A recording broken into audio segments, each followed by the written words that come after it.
Kruti, and today I am going to discuss my working model on food chain. So before presenting my model, I would like to discuss first what is food chain.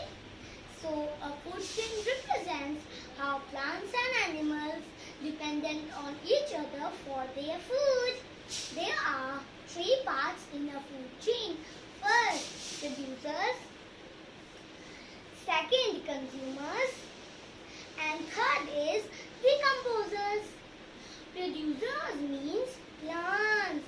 Consumers means animals. And decomposers means bacteria, fungi, etc. Producers make their own food by the process of photosynthesis, and consumers can't make their own food, so they eat plants and animals for their food. And decomposers eat dead producers and dead consumers for their food. And it is very interesting to know that decomposers put nutrients back into the soil to make a fresh plant. In this way, food chain shows how plants and animals dependent on each other. Plants breathe out oxygen, and this oxygen is taken up by animals. Animals breathe out carbon dioxide, and this carbon dioxide is taken up by plants. Now it's time to show my working model on food chain. Every food chain always starts with producers. See, this is my working model on food chain.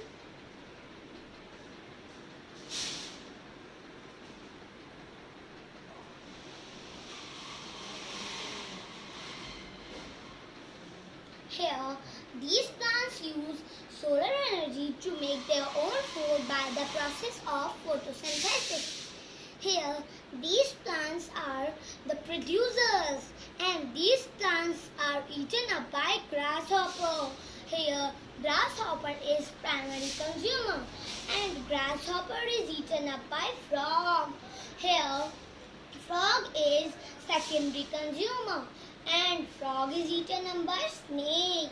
Snake is tertiary consumer, and snake is eaten up by kite. Here, kite is final consumer, and kite finally die and decomposed and made a fresh plant. Thank you. Hope you like it.